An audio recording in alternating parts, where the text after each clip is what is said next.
My hope is in you. My hope is in you. 하나님의 말씀의 은혜가 우리에게 넘치게 되기를 간절히 소원합니다. 하나님의 말씀 나눕니다.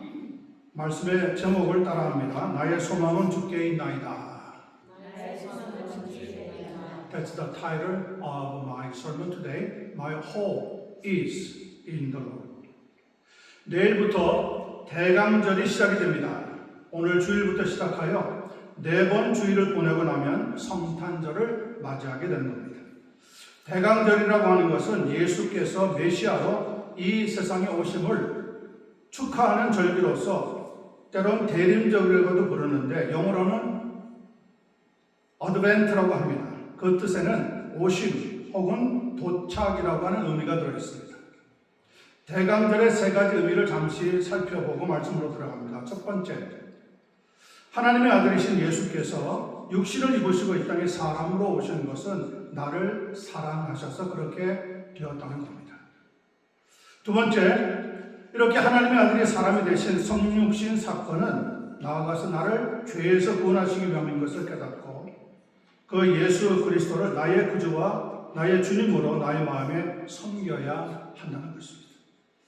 세 번째는 성육신 하신 예수님이 십자가에서 죽으신 것은 우리의 죄를 위하여 그리하신 것을 기억하면서 하나님과 사람 앞에서 더욱 겸손하게 자신을 돌아보아야 한다는 의미가 이 대강절 대림절에 들어 있습니다. 오늘날은 하늘나라로 돌아가신 예수님이 다시 오시리라고 약속하신 시간이 점점 가까워오는 것을 느끼면서 그 주님을 맞이할 준비를 하고 간절히 기다리는 것이 우리 크리스찬들의 대강절을 지키는 이유라고 생각을 합니다.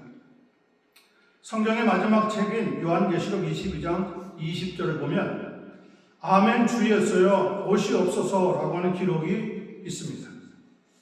고린도전서 16장 22절에도 이것을 우리 주여 오시옵소서라고 기록을 했는데 히브리어 그들이 말로 하는 아람어라고 하는 것을 생각해 보면 마라나타라고 부릅니다.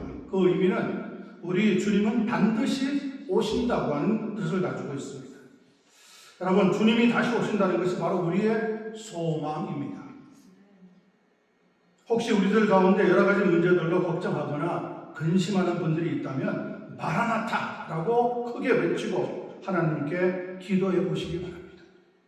왜냐하면 마라나타라고 하는 것은 주님의 도우심을 기다리는 믿음과 기도의 의미를 담고 있기 때문입니다. 우리 주님이 우리의 삶에 오신다면 생각해 보세요. 어떤 문제든지 해결해 주시게 될 줄로 믿습니다. 본문 39편의 저자는 그 유명한 다윗 왕입니다.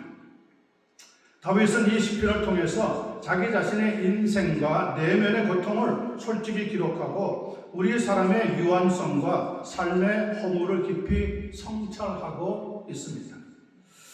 이 아침에 대한 본문에서 저자인 다윗은 한 가지의 기도 제목, 또 한 가지의 깨달음, 그리고 한 가지의 신앙 고백을 이 시를 통해서 각각 표현하고 있습니다. 그의 기도의 제목은 4절에 이렇게 나옵니다. 여호와여 나의 종말과 연한이 언제까지인지 알게 하사 내가 나의 연약함을 알게 해주소서. 기도의 제목이었습니다. 그가 깨달은 것은 5절에 이렇게 나옵니다. 주께서 나의 날을 한 뼘 길이만큼 되게 하시매 나의 일생이 주 앞에는 없는 것 같사오니 사람은 그가 든든히 서 있을 때도 진실로 모두가 허사뿐이다. 삶 자체가 허사라고 하는 것을 깨달았다고 고백하고 있는 겁니다. 다윗의 신앙 고백은 7절에 나옵니다. 주여 내가 이제 무엇을 바라리요? 나의 소망은 누구에게 있어요? 주께 있나이다. 나의 소망은 주께 있나이다. 이 고백은 정말 중요한 고백이라고 생각합니다. 우리 주님께서 우리에게도 꼭 필요한 소망의 은혜를 더하여 주시게 되기를 간절히 소원합니다.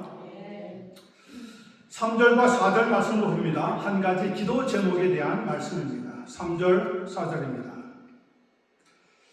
내 마음이 내 속에서 뜨거워서 작은 소리를 읊조릴 때에 불이 붙으니 나의 혀로 말하기를 여호와여 나의 종말의 연한이 언제까지인지 알게 하사 내가 나의 연약함을 알게 하소서. 이렇게 말하고 있는 다윗은 과거 양을 치던 목동이었습니다.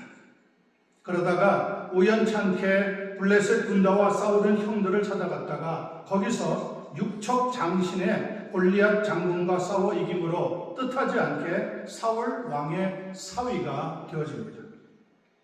그러나 그는 비파와 수금을 잘 타는 사람으로 사무엘상 16장 23절에 보면 악령이 사울에게 이를 때에 다윗이 수금을 들고 와서 연주하면 사울이 상쾌하게 났고 악령이 그에게서 떠났다고 할 정도로 굉장한 유명한 실력자였던 것을 알 수가 있습니다. 힐링 뮤직, 치료하는 음악이라고 하는 것은 다윗을 통해서 우리에게 전해지고 또 전수가 된 겁니다. 나중에 사울 왕이 죽은 다음에 통합 이스라엘 나라의 제2대 왕의 자리에 올라서 선정을 베풀면서도 이웃의 여러 적대국들과 전쟁을 치를 때가 되면 항상 앞장서서 나와서 싸우고 단 한 번도 패하지 않은 승리를 거두한 그러한 장군이기도 했습니다. 그뿐 아니라 우리가 가지고 있는 시편 150편 중에 거의 3분의 2에 해당하는 78편의 시편을 지을 정도로 영성이 풍성한 시인이기도 했습니다. 이 모든 것을 미루어 볼 때 우리는 다윗이 얼마나 감성이 풍성하고 또 일에 있어서는 열정적인 사람이었는지를 알 수가 있습니다. 그 증거가 오늘 본문 3절에 이렇게 기록이 되어 있는 겁니다. 내 마음이 내 속에서 뜨거워서 작은 소리로 읊조릴 때 뭐가 붙어요? 불이 붙으니. 마음속에서 불이 붙을 정도로 열정적인 하나님의 사랑인 것을 알 수가 있습니다. 그런데도 불구하고 다윗은 결코 교만하지 않고 겸손하게 사역을 해나갔습니다. 4절을 읽어보면 그는 자기의 인생이 짧다는 데서 얼마나 연약한지를 깨달았고 하나님 앞에 이렇게 기도하고 있습니다. 나의 혀로 말하기를 여호와여 나의 종말과 연한이 언제까지인지를 알게 하사 내가 나의 연약함을 알게 하소서. 이렇게 말하기가 여러분 결코 쉽지 않다는 것을 아셔야 합니다. 내가 나의 연약함, 나의 부족함, 나의 잘못, 나의 실수, 나의 허점, 나의 단점 이것을 고백한다는 것은 결코 쉬운 일이 아닙니다. 제2차 세계대전의 영웅이었던 드와이트 아이젠하워 장군은 전쟁이 끝난 뒤에 미국의 34대 대통령으로 선출이 되어서 약 8년간 국가를 섬길 정도로 왕성한 활동을 했던 사람입니다. 그런 그도 마지막 임종의 시간을 맞이하게 됩니다. 그때 그는 빌리 그레엄 목사를 불렀고 그를 만나서 병상에서 30분간 면회 시간을 가지게 허락을 받습니다. 시간이 되어서 떠나려고 하는데 아이젠하워 대통령이 빌리 그레엄 목사의 손을 잡으면서 이렇게 말합니다. 조금만 더 있다가 가십시오. 빌리 그레엄 목사님이 잠깐 머물면서 이렇게 얘기했다고 합니다. 내게 더 하실 말씀이 있습니까? 그때 아이젠하워 대통령이 이렇게 말했다고 합니다. 빌리, 이제 나는 곧 세상을 떠나게 될 겁니다. 세상을 떠나면 곧 하나님을 만나야 할 텐데 어떻게 하나님을 만나야 할지 나는 확신이 없습니다. 그러니 제발 날 좀 도와주시오. 대통령을 떠나서 참 겸손하고도 솔직한 한 인간의 고백이 아닌가 생각이 됩니다. 그래서 빌리 그레엄 목사가 성경을 꺼내놓고 그리스도를 전했습니다. 사람이 왜 죄인인지, 그런데 어떻게 죄사함을 받을 수 있는지, 또 누가 하나님의 자녀가 될 수 있는지, 어떻게 영생을 얻어서 천국에 갈 수 있는지 십자가의 복음을 전해 주었습니다. 사람은 결코 선행으로 구원받지 못합니다. 무슨 업적을 세웠다, 구제를 많이 했다, 하나님이 그것을 보시고 천국에 들어갈 수 있도록 허락하는 것도 아닙니다. 우리의 모든 노력으로도 죄의 문제를 해결할 수 없었기 때문에 하나님은 독생자 예수 그리스도를 이 세상에 보내주신 겁니다. 그러므로 이제 지난날에 당신의 모든 죄를 회개하시고 예수 그리스도를 나의 구주와 주님으로 영접하고 그분을 믿으시기 바랍니다. 그러면 요한복음 1장 12절에서 영접하는 자, 곧 그 이름을 믿는 자들에게는 하나님의 자녀가 되는 권세를 주신다고 했는데 그 약속이 이루어지게 될 겁니다. 그렇게 하나님의 자녀가 되면 천국에 갈 수 있고 하나님을 만날 수가 있게 되는 겁니다. 아이젠하워 대통령의 눈이 반짝반짝했습니다. 그리고 그는 그 순간 모든 것을 내려놓고 겸손하게 예수 그리스도를 자기의 구주와 주님으로 영접을 했습니다. 영접 기도가 끝나고 났더니 아이젠하워 대통령의 얼굴이 환해지면서 빌리 그레이엄 목사에게 이렇게 마지막 말을 전해 주었다고 합니다. 빌리, 감사합니다. 나는 이제 하나님을 만날 준비가 되었습니다. 본문의 저자인 다윗도 한나라의 왕이었지만 겸손하게 이렇게 기도하고 있습니다. 여호와여, 나의 종말과 연한이 언제까지인지 알게 하사 내가 나의 연약함을 알게 하소서. 한나라의 대통령을 지냈던 사람이야. 한나라의 왕을 지냈던 사람이야. 하나님 앞에 자기 자신의 연약함을 깨닫게 해달라고 하나님 앞에 기도했다고 하는 사실은 우리에게 놀라운 은혜를 더하여 주는 줄로 압니다. 이제 가을이 끝나고 겨울로 들어가는 시간이 되었습니다. 떨어지는 가을에 메마른 나뭇잎을 보면서 여러분 인생을 깊이 묵상해 보시게 되기를 바랍니다. 기오는 석양을 보면서 우리 인생도 저렇게 저물 때가 있음을 잊지 말아야 합니다. 계절의 겨울이 찾아오듯이 우리 인생에도 겨울이 다가오기 때문입니다. 사람이 자기 인생의 연약함을 알지 못하면 결국 교만해질 수밖에 없습니다. 베드로전서 5장 5절은 그런데 이렇게 우리에게 말씀하고 있습니다. 하나님은 교만한 자를 대적하시고 겸손한 자들에게는 은혜를 주시느니라. 나의 연약함을 알고 하나님 앞에서 겸손하게 살아가는 믿음의 사람들 되시기를 예수님의 이름으로 간절히 축원합니다. 축원합니다. 5절 말씀 봅니다. 주께서 나의 날을 한 뼘 길이만큼 되게 하심에 나의 일생이 주 앞에는 없는 것 같사오니 사람은 그가 든든히 서 있을 때에도 진실로 모두가 허사뿐이니이다. 셀라. 하나님의 사람 다윗이 한 가지 깨달은 것이 지금 5절에서 기록해 놓고 있습니다. 자기의 삶의 길이가 한 뼘 길이밖에 안 된다고 우리 앞에 자신의 깨달은 것을 고백하고 있습니다. 여러분, 사람은 이 지구생에서 지난 수천 년 동안 괄목할 만한 성장을 이루어낸 유일한 존재라고 합니다. 지구를 벗어나서 달에 갔다 온 뒤에도 인류는 화성과 목성에도 차례로 우주선을 보낼 정도로 그동안 엄청난 업적을 이루어냈습니다. 그래서 인류는 오랫동안 이 세상에서 하나님 다음으로 가장 우월한 존재라고 하는 의식으로 살아왔습니다. 이런 우월 의식을 깨뜨린 사람들이 있는데 그들을 가리켜서 철학자라고 부릅니다. 4세기에 활동했던 그리스의 철학자 소크라테스는 그의 일생을 사람은 누구인가? 라고 하는 철학적인 문제에 관한 토론으로 일관했던 첫 번째 인물로 평가되는 사람입니다. 그가 남긴 여러 가지 말들이 많이 있지만 그 중에 가장 중요한 것은 너 자신을 알라, know thyself 라고 하는 말인데 그의 철학의 핵심이 되는 유명한 문장이라고 생각합니다. 이것은 사람이 자신의 한계와 불완전함을 인식을 하고 끊임없이 자기 자신을 발전시켜 나가야 한다고 하는 의미로 해석이 되고 있습니다. 너 자신을 알라. 이러쿵저러쿵 딴소리 하지 말고 너부터 네가 누구인지 하나님 앞에서 아는 것이 중요하다. 그 다음 세대로서 사람이란 누구인가에 대한 질문을 던진 인물은 17세기 프랑스의 과학자요 수학자이기도 하면서 또한 철학자였던 블레이즈 파스칼이라고 하는 사람입니다. 그가 남긴 말들 가운데 사람은 생각하는 갈대, Man is a thinking reed 라고 하는 표현은 지금껏 사람의 정의에 대해서 가장 잘 요약한 말로 평가되고 있습니다.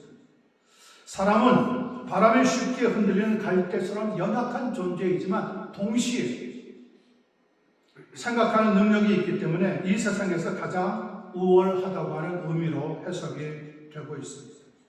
그런 사람들도 그런데 인생에 풀지 못하는 최대의 수수께끼가 하나 있는데 그것은 우리에게 다가오는 죽음입니다.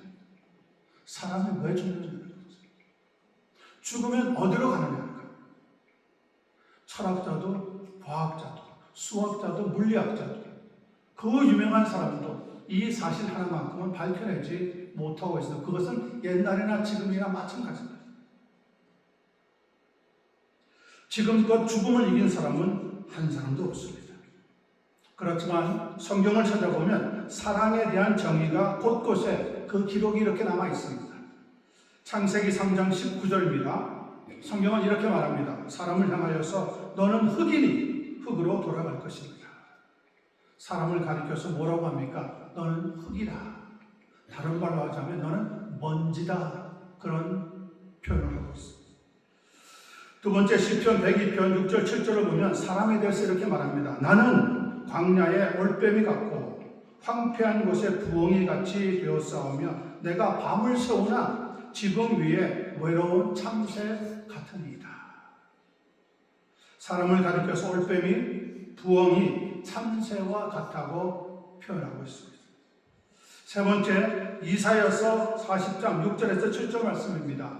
모든 육체는 풀이요 그의 모든 아름다움은 들의 꽃과 같으니 풀은 마르고 꽃은 시들매 여호와의 기운이 그 위에 붐이라. 이 백성은 실로 풀이로다. 사람을 가리켜서 뭐라고 합니까? 들의 풀 혹은 들의 꽃과 같다고 말씀하고 있습니다.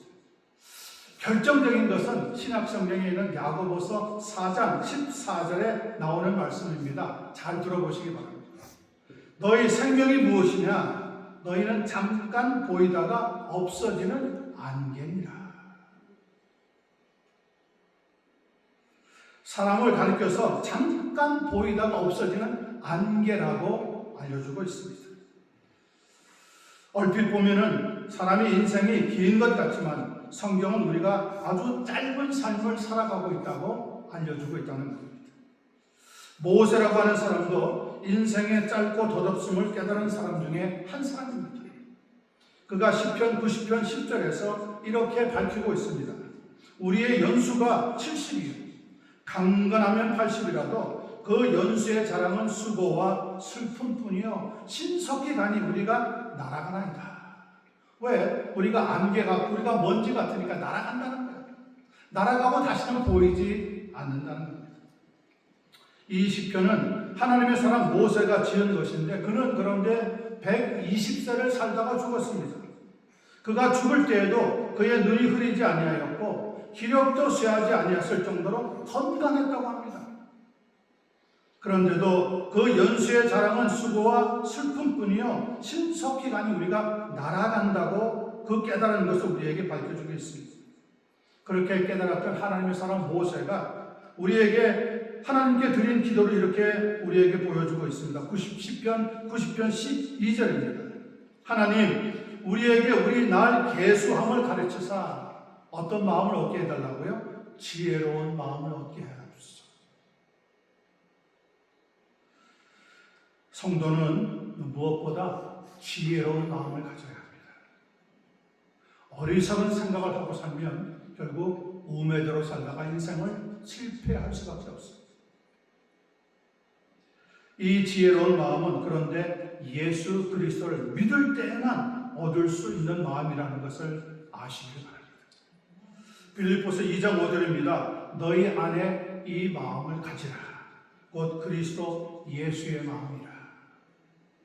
예수의 마음을 가져야 지혜로운 마음으로 살아갈 수가 있게 됩니다. 그런 면에서 여러분 모두는 예수 그리스도의 마음을 가지고 있는 줄로 믿습니다. 믿습니다. 본문의 저자인 다윗 왕도 장군 출신으로 영육간에 강건했음에도 불구하고 자기의 날이 짧을 것을 깨닫고 이렇게 말하고 있습니다. 주께서 나의 날을 한 뼘 길이만큼만 되게 하시매 나의 일생이 사실 주 앞에는 없는 것 같습니다. 그걸 깨달았어요. 장군도 왕도 살아가는 삶의 길이가 한 뼘밖에 안 된다는 거죠. 한 뼘 길이라고 하는 것은 이 엄지손가락과 새끼손가락을 최대한 펴서 잴 수 있는 수치인데 약 9인치에서 10인치 정도밖에 안 된다고 합니다. 9인치에서 10인치 정도밖에 안 되는 연수를 살아가면서 얼마나 사람들이 복잡하게 얽혀 사는지, 얼마나 속상해하고 얼마나 화를 내고 얼마나 안타까워하면서 살아가는지 알 수가 없다는 말입니다. 우리의 인생의 길이가 허무할 정도로 짧다고 하는 시적인 표현이 이 한 뼘 길이에 들어있는 겁니다. 앞서서 드와이트 아이젠하워 전 대통령의 임종 시간에 마지막으로 상담했던 사람이 빌리 그레이엄 목사라고 했습니다. 빌리 그레이엄 목사가 인생의 시간들에 대해서 이렇게 분류해 놓은 것이 노트에 나와 있습니다. 잘 들어보세요. 사람이 세상에 태어나 부모 밑에 있는 시간은 15년 정도입니다. 그 후 20년간은 잠자는 시간으로 다 소위라고요. 5년 정도는 은퇴 후에 늙어서 무능하여 일도 못하고 지내죠.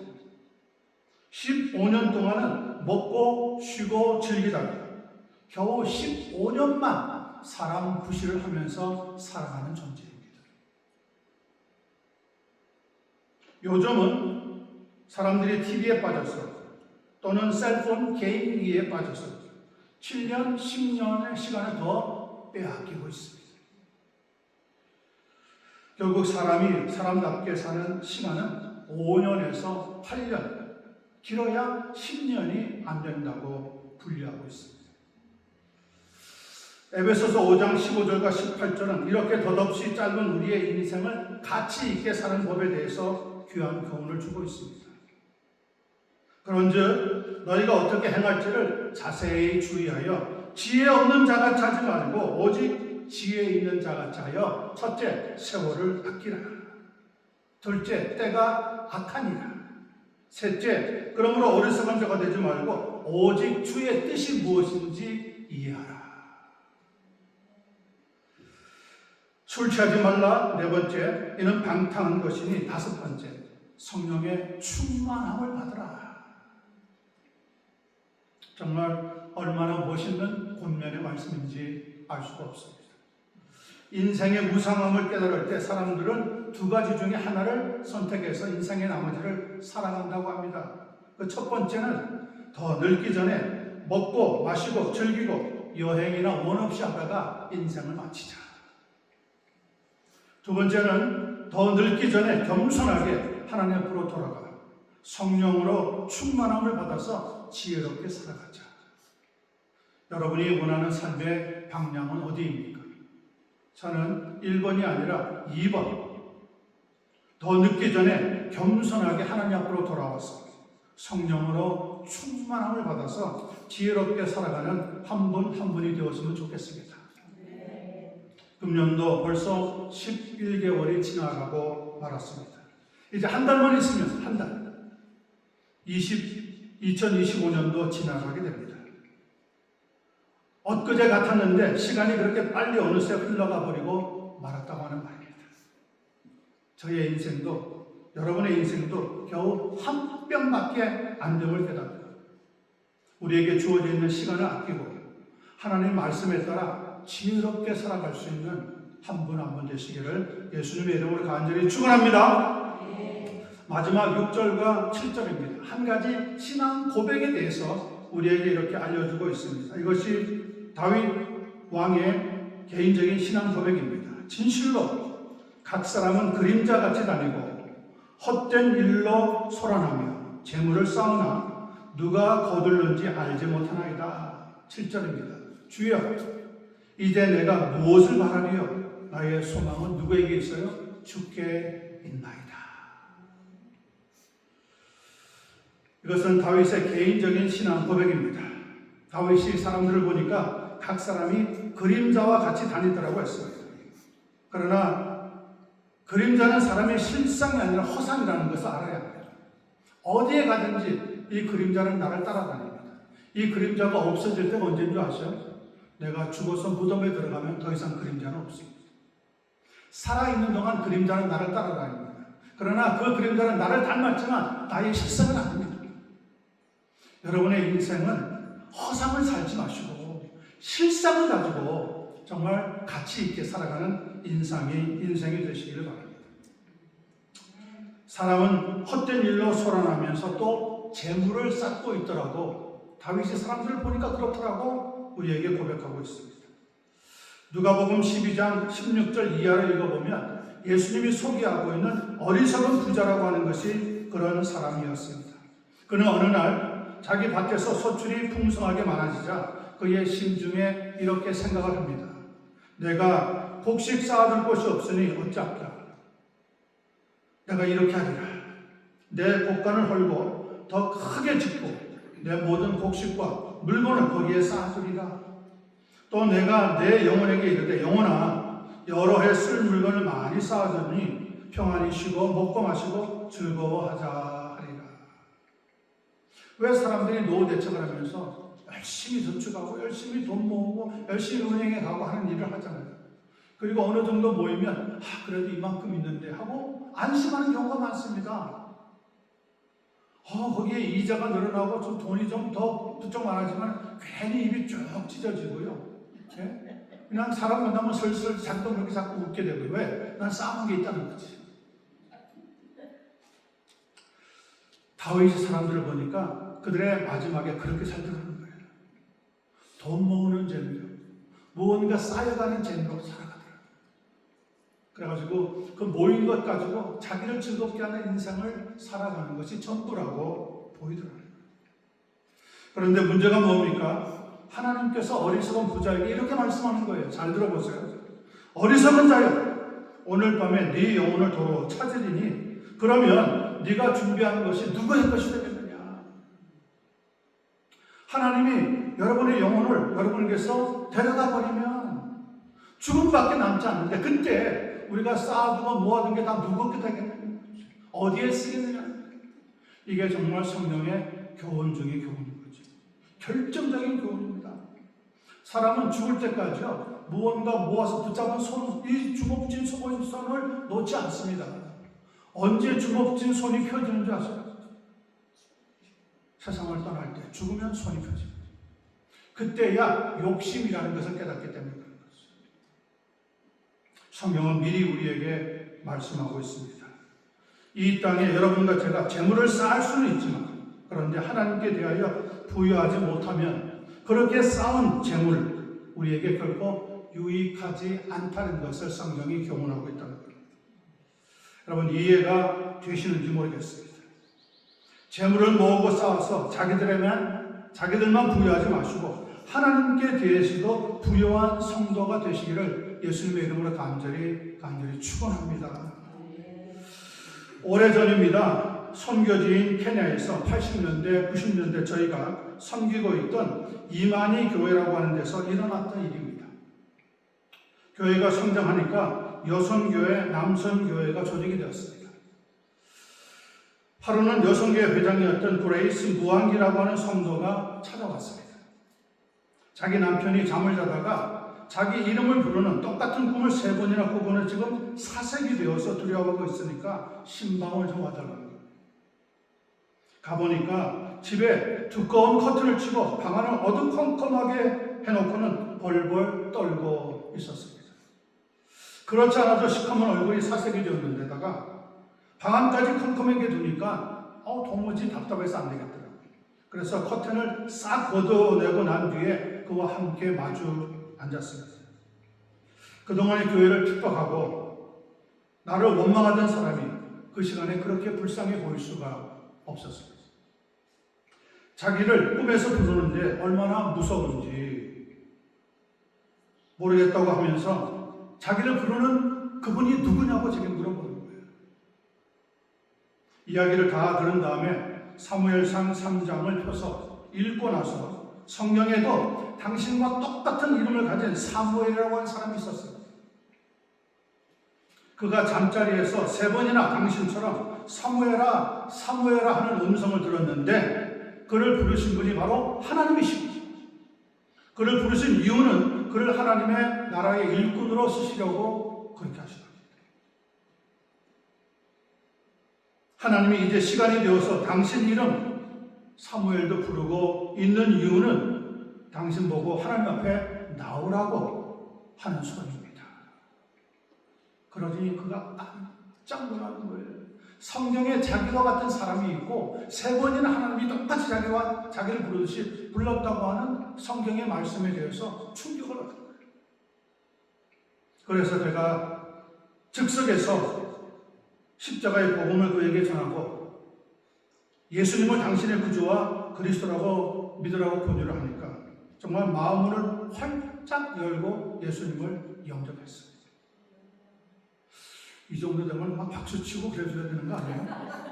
그냥 밋밋하게 고개만 끄덕끄덕한 문제가 아니 지금 한 사람이 안 믿다가 믿고 돌아왔다는데 여러분 감동이 없어요? 마음이 뜨겁지 않아요? 그렇게 해서 예수님을 믿고 돌아온 줄로 믿습니다. 이 양쓰는 거 좀 항상 얼마나 좋겠어요.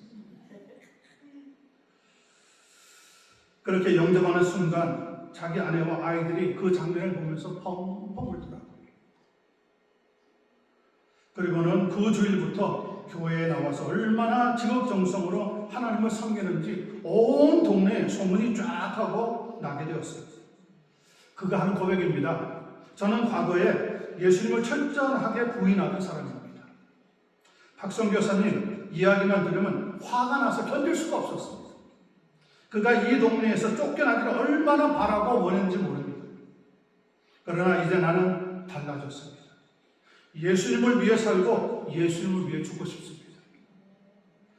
박성 교사님이 내 인생의 은인입니다. 그가 아니었다면, 그가 여기 오지 않았다면 나는 구원도 영생도 천국도 모르고 그냥 살다가 죽을 뻔했습니다. 그 간증이 정말 그 동네 사람들에게 얼마나 강력하게 전달이 된지 모릅니다.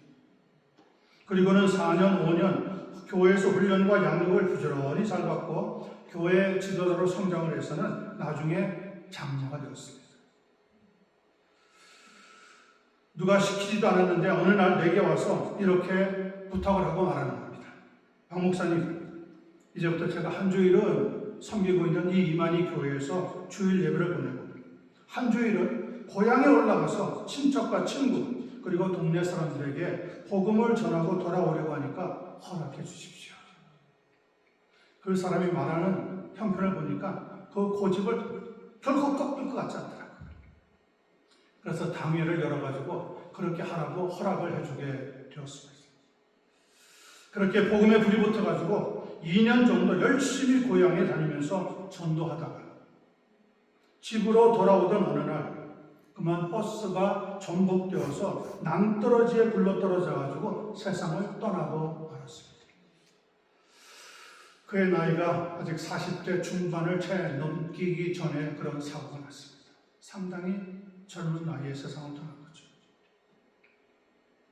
저는 장례식에서 그의 사명이 다 끝나서 우리보다 조금 일찍 천국에 간 것이라고 말씀을 전하고 요한계시록 14장 13절에 있는 하나님의 말씀, 지금 이후로 주 안에서 죽는 자들은 복이 있도다 라고 하는 말씀으로 그의 가족과 교회 성도들을 위로했습니다. 여러분 어떻습니까? 제가 드린 보고가 여러분에게 은혜가 되고 도전이 됩니까? 저 멀리 아프리카 땅 제가 가보지도 않았고 알지도 못하는 사람들과 사역을 하면서 하나님이 그런 기적과 같은 역사를 만들어 주셨던 거예요. 그가 깨달은 게 뭡니까? 예수가 나의 소망이라는 거예요. 하늘나라가 이제 나의 소망이 되었다는 거예요. 여러분은 어디에다가 관심을 두고 어디에다가 소망을 두고 살아가고 있습니다. 하나님의 사람 다윗은 자기의 삶이 더 이상 그림자같이 살지 않냐고 자기의 연함을 깨닫고 하나님 앞에 믿음으로 사는 사람이 되기를 소망한다고 말씀하고 있습니다. 그리고 고백하는 게 뭡니까? 그의 신앙 고백은 이렇습니다. 이제 나의 소망은 주님께 있나이다. 하나님께 있습니다. 하늘나라에 있습니다. 한 나라의 왕인데, 한 나라의 장군이었는데 세상에 소망을 주지 않았습니다. 나의 소망은 하나님께 있나이다. 여러분의 소망은 예수님에게 있게 되기를 간절히 축원합니다. 물론 한편으로는 너무 가슴이 아팠지만 한편으로는 그의 소망대로 주를 위해 살다가 주를 위해서 죽은 것이 저는 얼마나 감사했는지 알 수가 없습니다. 로마서 14장 8절의 말씀입니다. 우리가 살아도 주를 위하여 살고 죽어도 주를 위하여 죽노니 그러므로 사나 죽으나 우리가 주의 것이로다. 사나 죽으나 우리가 누구의 것이라고요? 주의 것이로다. 여러분은 하나님 거예요. 그러므로 그 삶은 귀한 거예요. 그 삶을 가치 있게 믿음으로 살아갈 수 있게 되기를 간절히 소원합니다.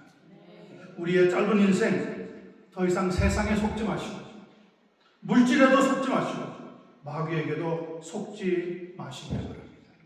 그것은 정말 어리석은 인생입니다. 말씀을 통해서 얻은 지혜를 가지고 믿음으로 하나님의 나라와 하나님의 의를 먼저 구하는 예수의 사람으로 살아갈 수 있게 되기를 간절히 축원합니다. 기도하겠습니다.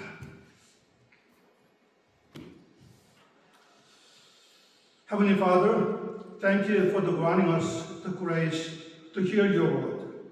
Please help us to understand and put it into practice what we have heard. As we share food and refreshment in the fellowship hall after the service, please bless those who prepared it and grant us who partake it strength in body and the spirit together. As we leave the church today and return to our homes or our military units, help us to act in faith, to avoid the falsehood, and to live as faithful Christians. 하나님 우리 아버지, 이 시간에 하나님의 말씀을 듣게 하여 주신 은혜에 감사하고 감사합니다. 들은 말씀 깨닫게 하시고 실천할 수 있도록 도와주시옵소서. 예배 후에 친교실에 가서 음식과 다가를 나눌 때에도 준비한 손길에 복과 은혜를 더하여 주시고 먹고 마시는 저희에게는 영육간에 강건케 하여 주셔서 거짓에 치우치지 않고 신실한 크리스찬으로 살아갈 수 있도록 도와주시옵소서. 교회를 떠나 가정으로 가든 혹은 군 부대로 돌아가든 믿음으로 행동하는 하나님의 사람 되게 하여 주시옵소서. During this week, please be with us in our lives so that we may abundantly receive the grace when we are meditating on and understanding thy word, and that we may love our God even more than before. 이번 한 주간에도 우리로 말씀을 묵상하며 깨닫는 은혜가 풍성하도록 역사해 주셔서 우리 주님을 더욱 닮아가고 사랑케 하여 주시옵소서. 예수님의 이름으로 기도합나이다. I pray everything in the precious name of our Lord Jesus Christ. Amen. Let's all stand together in order to sing the last song, Song of Lord's Prayer. 다 같이 일어나셔서 마지막 찬송, 하늘에 계신 우리 아버지여 찬송 부르고 축담으로 예배를 마치도록 하겠습니다.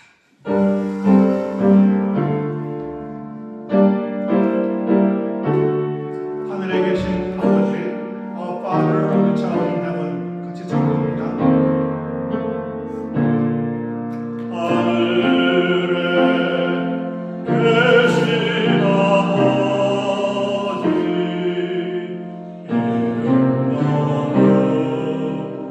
거룩하사 주님 나라 임하시고 뜻이 이루어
benediction 축도합니다. May the grace of our Lord Jesus Christ, love of God the Father, and fellowship of the Holy Spirit be with you all from now and forevermore. 지금은 우리 주 예수 그리스도의 귀하신 은혜와 하나님 아버지의 놀라우신 사랑과 성령님의 감화 교통하시는 충만하신 역사가 말씀을 듣고 돌아가는 사랑하는 교우들 한 사람 한 사람 버리고 그들의 일터와 그들이 거주하고 있는 가정 위에 이제로부터 영원토록 함께 계실지어다. 아멘.